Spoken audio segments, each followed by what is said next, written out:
नमस्कार। पैसा या खुशी? अक्सर लगता है कि ये दोनों शायद एक ही चीज़ हैं या कम से कम एक से दूसरी मिली जाती है। हाँ, ये सवाल है तो दिलचस्प। लेकिन क्या ये वाकई सच है? आज हम इसी सवाल की तह तक जाएंगे।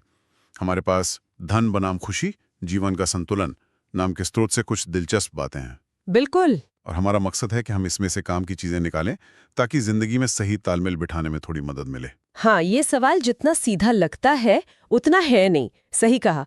क्या पैसा खुशी खरीद सकता है, या फिर मतलब ये दो अलग अलग मंजिलें हैं जिनके रास्ते भी शायद अलग हैं। स्रोत हमें इस पहेली को सुलझाने में देखिए काफी मदद कर सकता है। बिल्कुल। तो चलिए शुरू करते हैं और देखते हैं कि ये स्रोत हमें क्या सिखाता है। सबसे पहले ये समझना जरूरी है कि हम किन चीजों की बात कर रहे हैं। स्रोत धन और खुशी को कैसे परिभाषित करता है? देखिए, स्रोत के हिसाब से धन सिर्फ पैसा नहीं है। अच्छा। हाँ, मतलब ये असल में वो सारे संसाधन हैं जो हमारे पास है, जिन पर हमारा कंट्रोल है। अब हमारा समय, हमारे स्किल्स, हमारे रिश्ते, हमारी हेल्थ, ये सब। हाँ, पैसा इनमें सबसे आसानी से मतलब इस्तेमाल होने वाला है, वो अलग बात है। और खुशी, वो तो और भी मतलब पेचीदा मामला लगता है। सही कहा। स्रोत खुशी को 3 हिस्सों में बांटता है। पहला, हमारी रोजमर्रा की भावनाएं, हम दिन भर कैसा महसूस करते हैं। ठीक है। दूसरा, जीवन से संतुष्टि, यानी हम अपनी जिंदगी को कुल मिलाकर कैसे देखते हैं। और तीसरा, जीवन का अर्थ, मतलब जिंदगी में कोई मकसद, कोई जुड़ाव महसूस करना। तो धन और खुशी जुड़े हुए तो हैं, पर बिल्कुल एक ही चीज नहीं है। ये दिलचस्प है। तो पैसा असल में क्या खरीद सकता है और क्या नहीं?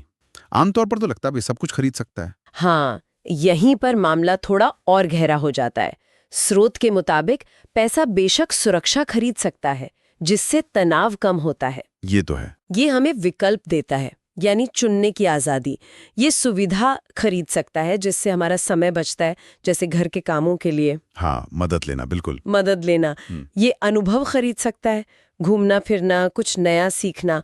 और हाँ, ये प्रभाव भी खरीद सकता है, मतलब दूसरों की मदद करने की ताकत। लेकिन क्या है जो पैसे से नहीं मिलता? ये जानना भी जरूरी है। हाँ बिल्कुल। पैसा अपनेपन की सच्ची भावना नहीं खरीद सकता, मतलब प्यार या किसी के द्वारा गहराई से समझे जाने का जो एहसास होता है, वो नहीं। ये अच्छी आदतें नहीं खरीद सकता, जैसे रोजाना अच्छी नींद लेना या कसरत करना। और ना ही ये चरित्र खरीद सकता है, ईमानदारी, सब्र। और एक और अहम बात जिसे स्रोत हेडोनिक अडेप्टेशन कहता है। हेडोनिक एडेप्टेशन, ये क्या है? इसका सीधा सा मतलब है कि हम अच्छी चीजों के बहुत जल्दी आदी हो जाते हैं। अच्छा। हाँ, और उनका शुरुआती मजा या खुशी जल्द ही बिल्कुल सामान्य लगने लगती है। इसलिए सिर्फ चीजों से मिलने वाली खुशी अक्सर टिकती नहीं है। अच्छा, तो इसका मतलब ये हुआ कि ज्यादा पैसा हमेशा ज्यादा खुशी नहीं लाता। ये तो आम धारणा के बिल्कुल उलट है। बिल्कुल। स्रोत इसे घटते प्रतिफल का नियम कहता है, यानी आमदनी बढ़ने से खुशी बढ़ती तो है, पर सिर्फ एक हद तक। एक हद तक। हाँ, बुनियादी जरूरतें पूरी होने के बाद रोटी, कपड़ा, मकान, सुरक्षा और ज्यादा पैसा आपकी रोजमर्रा की खुशी में बहुत मामूली सा इजाफा करता है।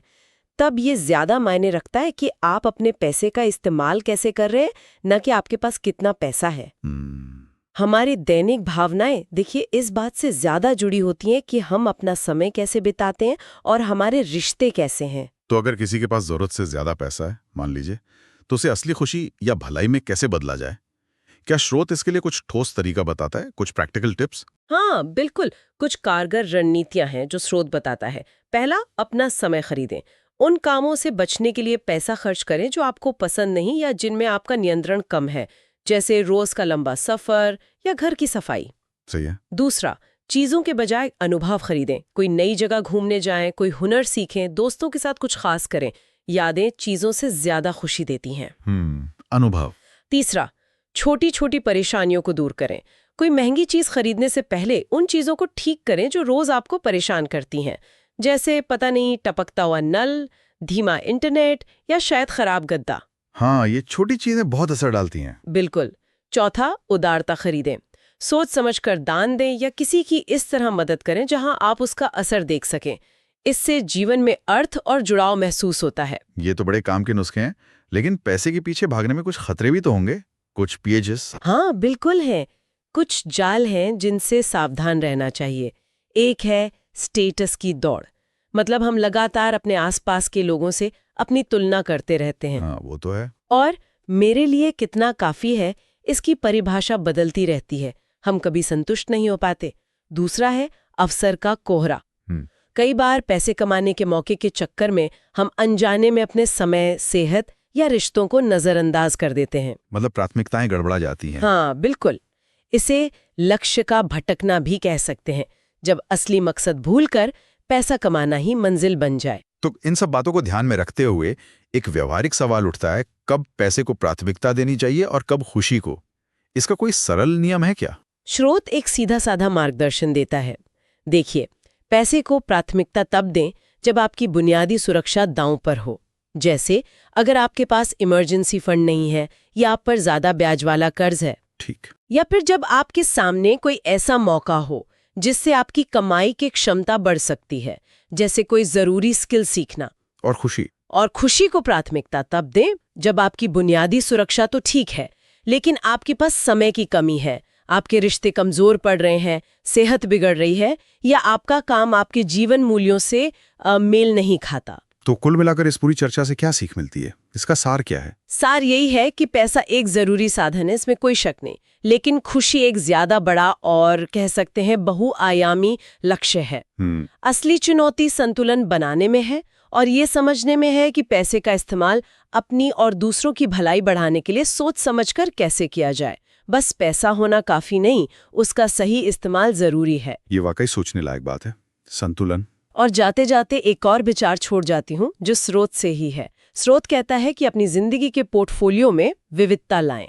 पोर्टफोलियो जैसे निवेश में होता है? हाँ, कुछ वैसा ही। मतलब सिर्फ अपने काम पर ही निर्भर न रहें, बल्कि कम से कम 2 और मजबूत स्तंभ बनाएं, जैसे गहरे रिश्ते, अच्छी सेहत, कोई शौक या हुनर या समाज सेवा। अच्छा। तो सवाल ये है कि क्या ये सिर्फ एक अच्छी सलाह है या लंबे समय तक टिकने वाली संतुष्टि और मुश्किलों का सामना करने की ताकत पाने की असली कुंजी हो सकती है? इस पर जरूर सोचिएगा। Join us as we go beyond the book, exploring the wisdom within. Subscribe for deeper dives.